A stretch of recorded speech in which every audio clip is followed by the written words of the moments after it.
দেখতে পাচ্ছ এই কিন্তু স্বর্ণ মন্দির, যেটা সকালে একরকম আর রাতে কিন্তু সম্পূর্ণ একরকম রূপ থাকে। অমৃতসর কাশ্মীর ভ্রমণের পাশাপাশি তোমরা অমৃতসরটাও ঘুরে নিতে পারো। অমৃতসরে কী কী দেখবে, অমৃতসরে কী কী দেখার জায়গা আছে, শুধুই কি স্বর্ণ মন্দির নাকি তার সাথে আরও কিছু আছে, সব কিছু কিন্তু বলবো আজকের এই ভিডিওতে। স্বর্ণ মন্দিরের পাশাপাশি তোমরা দেখে নিতে পারবে এখানে দুর্গিয়ানা টেম্পল, জালিয়ানওয়ালা বাগ, এছাড়াও দেখে নিতে পারবে ওয়াঘা বর্ডার। এই সমস্ত কিছু কিন্তু একটা দিনেই করে নেওয়া সম্ভব। কিভাবে, চলো আজকের ভিডিওতে সমস্তটাই বলে দিচ্ছি। আগের পর্বে দেখিয়েছি কলকাতা থেকে অমৃতসর আমরা কিভাবে এসেছি। অমৃতসরে এসে আমরা সেখান থেকে একটা অটো নিয়ে আমাদের চলে গেছিলাম হোটেল MA ইন্টারন্যাশনালে। তো অমৃতসরে থাকার জন্য এই হচ্ছে হোটেল MA ইন্টারন্যাশনাল। দেখতে পাচ্ছ বাইরে থেকে কিন্তু খুবই সুন্দর ডিলাক্স, একদম মানে 3 স্টার বা 4 স্টার হোটেল তোমরা বলতে পারো। এই হচ্ছে কিন্তু হোটেল ইন্টারন্যাশনাল, আমরা কিন্তু এই হোটেলেই আছি। আর রুমগুলো তো তোমাদেরকে দেখাবই, মানে দেখিয়েছি আর কি। আর এটা হচ্ছে রাত্রেবেলার ভিউ। এই হচ্ছে হোটেল ইন্টারন্যাশনালের রুম, এটা হচ্ছে 4 বেডরুম। দেখতে পাচ্ছ এখানে একজন, এখানে 3 জন আরামসে শুতে পারবে। খুব সুন্দর ডেকোরেশন করা রুম, টিভি আছে, এখানে একটা বড় সোফা দিয়েছে, ব্ল্যাঙ্কেট আছে, আয়না আছে। তো এখানে একটা আলমারি আছে, টয়লেটটাও কিন্তু খুব সুন্দর। এই হচ্ছে টয়লেট, বেশ সুন্দর, অ্যাম্বিয়েন্সটা কিন্তু বেশ ভালো লাগছে ঘরের, দেখো তোমরা একটু।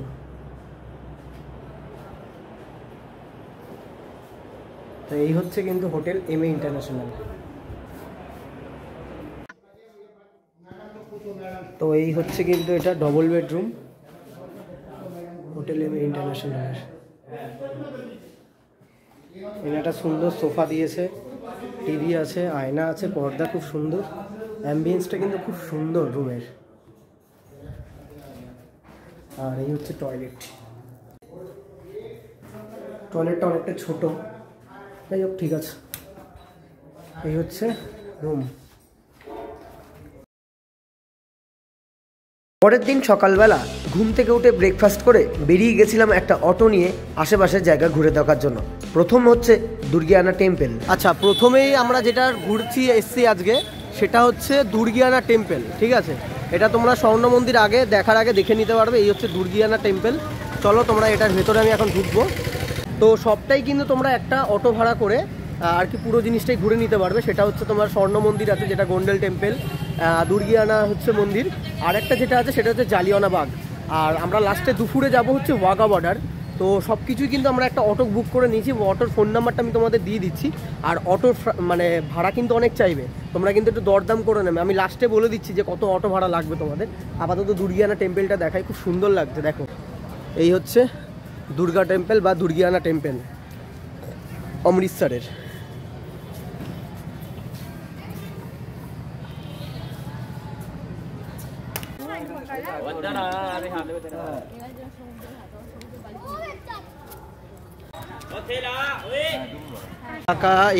সরি, এখানে তোমরা আর কি পুজোর সামগ্রী পেয়ে যাবে। আর এই হচ্ছে কিন্তু মন্দিরের এন্ট্রি। তো এখানে কিন্তু তোমরা দেখতে পাচ্ছ প্রসাদ পাওয়া যাবে, মানে যেমন আমাদের মায়াপুর যেমন মহাপ্রসাদ পাওয়া যায় না, সেরকমই ব্যাপারটা। আর এই হচ্ছে কিন্তু মন্দিরের ভেতরটা দেখো, অসাধারণ। তো এই হচ্ছে কিন্তু দুর্গিয়ানা টেম্পল বা দুর্গা টেম্পল, যেটা কিন্তু খুবই সুন্দর দেখতে। দেখো তোমরা শুধু, এটা কিন্তু 2 সাইডে এরকম সুন্দর লেক মতন করা, আর মাঝখান দিয়ে হচ্ছে এই মন্দিরটা।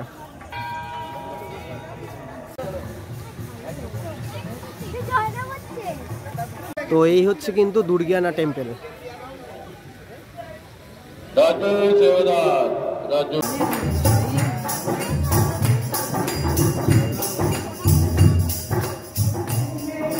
তো মন্দিরের ভেতরটা কিন্তু খুবই সুন্দর, একদম ঝা চকচকে সুন্দর একটা মন্দির, মানে পুরো মনে হবে দেখলে একটা কাছের জগতে চলে এসেছি। হেবি সুন্দর মন্দিরটা।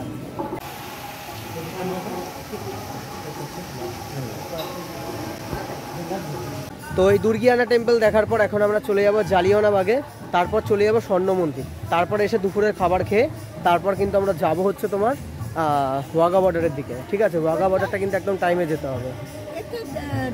এইদিকে আর একটা মন্দির আছে, হনুমানজির মন্দির, চলো দেখাই। তো দুর্গিয়ানা মন্দিরের ঠিক পাশেই হচ্ছে এই মন্দিরটা, দেখো বজরংবলীর মন্দির।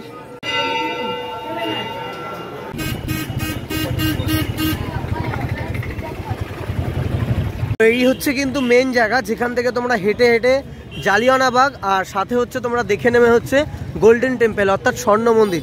তো দুটো জিনিসই কিন্তু তোমরা এখানে পরপর পাশাপাশি দেখে নিতে পারবে। তো এই রাস্তাটা ধরে এখন আমরা হেঁটে যাচ্ছি। প্রথমে দেখবো জালিয়ানওয়ালাবাগ, তারপর দেখবো কিন্তু স্বর্ণ মন্দির বা গোল্ডেন টেম্পল। তো করে এখন চলে আসলাম কিন্তু এই জালিয়ানওয়ালাবাগ ফার্স্টে দেখবো, তারপর দেখবো কিন্তু স্বর্ণ মন্দির।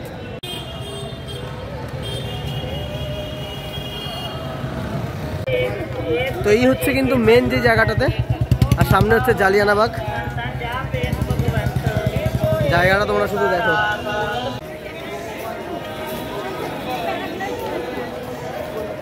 একটা মিউজিয়াম এটা বা মার্কেট।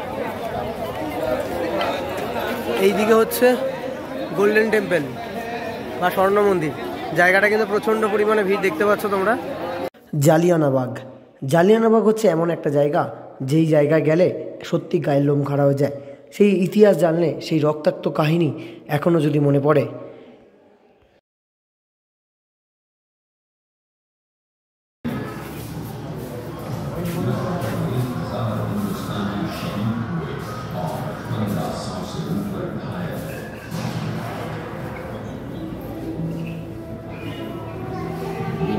তো এই হচ্ছে সেই জায়গা, যেই জায়গার ইতিহাস জানলে বা যেই জায়গার গল্প শুনলে হয়তো এখনও গায়ে কাটা দেবে।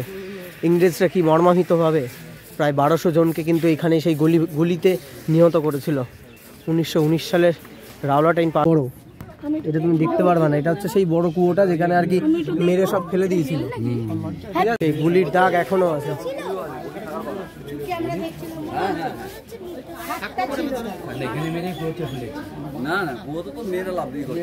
যে ইংরেজরা কিভাবে অত্যাচার করেছিল 1919 সালের রাওলাট আইন পাশ হওয়ার পর সেই আইনে বলা হয়েছিল যখন তখন যাকে ইচ্ছা গ্রেফতার করতে পারবে বা জেলে বন্দি করতে পারবে। এই রাওলাট আইনের জন্যই দেশ জুড়ে শুরু হলো প্রতিবাদ। 1919 সালের 13 এপ্রিল সেদিনকে সাধারণ মানুষ জমায়েত হয়ে সেই জায়গায় শান্তিপূর্ণ মিছিল বা প্রতিবাদ জানাচ্ছিল। সেই সময় হঠাৎ করে প্রচুর পুলিশ বাহিনী এসে গুলি চালায় এবং নিহত হয়ে যায় প্রচুর মানুষ, প্রচুর সাধারণ মানুষ। বালা তরোয়াল সব পাবে এখানে।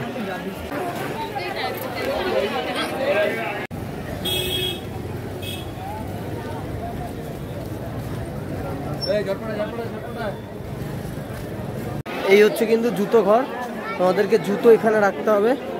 আর হচ্ছে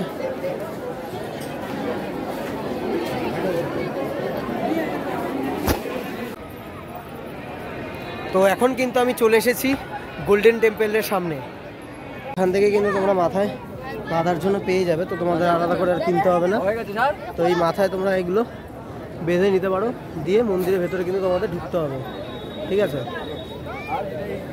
আর গোল্ডেন টেম্পলটা দেখো এখান থেকে ভেতরে হচ্ছে গোল্ডেন টেম্পল। তোমার ফ্রিতে খাবার খাওয়াবে।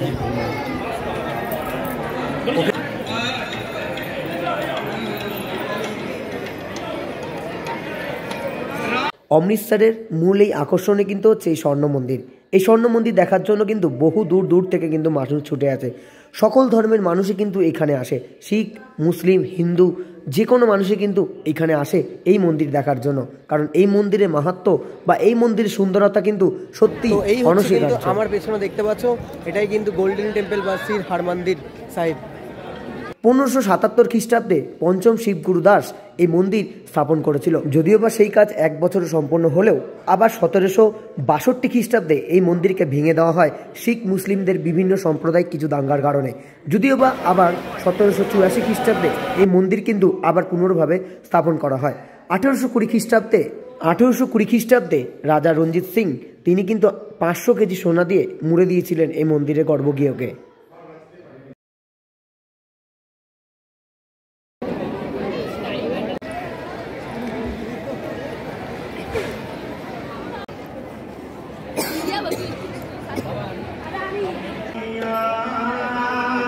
তো এই হচ্ছে কিন্তু অমৃতসরের স্বর্ণ মন্দির। অসাধারণ লাগছে, অসাধারণ। এই ভিউটা কিন্তু সকালে একরকম আর রাতে একরকম থাকে।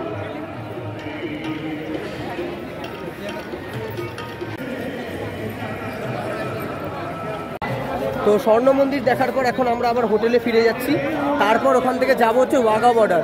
চলো হোটেলের সামনে আগে যাই। তো তোমাদের কিন্তু জালিয়ানাবাগ, স্বর্ণ মন্দির আর ওয়াঘা বর্ডার এই সমস্ত কিছু দেখতে তোমাদের কিন্তু পার হেড 200 টাকা করে কিন্তু পড়বে। তোমরা যদি 10 জন দাও সেক্ষেত্রে কিন্তু 2000 টাকা পড়বে অটোতে তোমরা যদি গিয়ে থাকো। আর যদি শুধু ওয়াঘা বর্ডার করতে চাও গাড়ি ভাড়া করে বা অটো ভাড়া করে, তাহলে সেক্ষেত্রে হয়তো বার্গেনিং করে তোমরা 150 টাকা মাথা পিছু করে যাওয়া আসা কিন্তু করে নিতে পারবে। ওয়াঘা বর্ডারের ক্ষেত্রে আরেকটা জিনিস বলে রাখি, কেউ সাথে করে কোনো ব্যাগ নিয়ে যাবে না, তাহলে কিন্তু অটোওয়ালারা স্ক্যাম করে কিন্তু তোমাদের সেই ব্যাগ একটা জায়গায় জমা রাখতে বলবে এবং সেখানে 100 টাকা করে কিন্তু লকারে চলে যাবে। তো ব্যাগ নিয়ে কিন্তু কোনো রকম ব্যাগ ছাড়া আমি কিন্তু যাবে ওয়াঘা বর্ডারে। তো তোমরা কিন্তু দুপুরবেলা লাঞ্চ করে চলে আসতে পারবে এই ওয়াঘা বর্ডারে, ঠিক আছে। তা সকালবেলা দুর্গিয়ানা টেম্পল, তারপর হচ্ছে স্বর্ণ মন্দির, গোল্ডেন টেম্পল, আর হচ্ছে তোমরা ওদিকে জালিয়ানাবাগ, আর এদিকে বিকেলে ওয়াঘা বর্ডার। তো এই দেখে কিন্তু অমৃতসরটা মোটামুটি কমপ্লিট করে নিতে পারবে, ঠিক আছে। তো চলো লাস্ট তোমাদেরকে দেখিয়ে দিই ওয়াঘা বর্ডার। হ্যালো,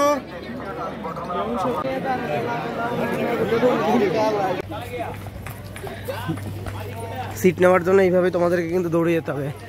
আর দেখতে পাচ্ছ ওই যে উঠছে আমাদের দেশের পতাকা কত উঁচুতে, পাকিস্তানেরটা ওই পাশে আর ইন্ডিয়াটাই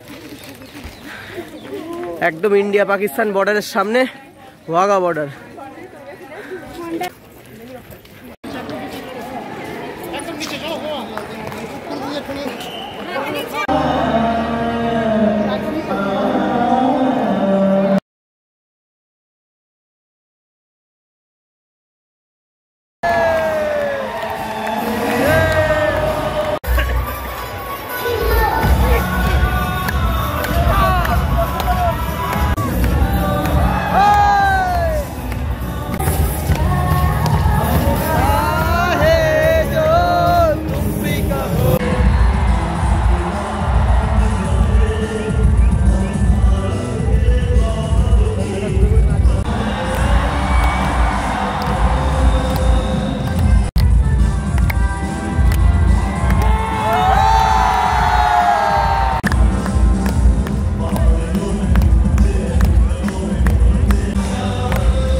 माता की। भारत माता की।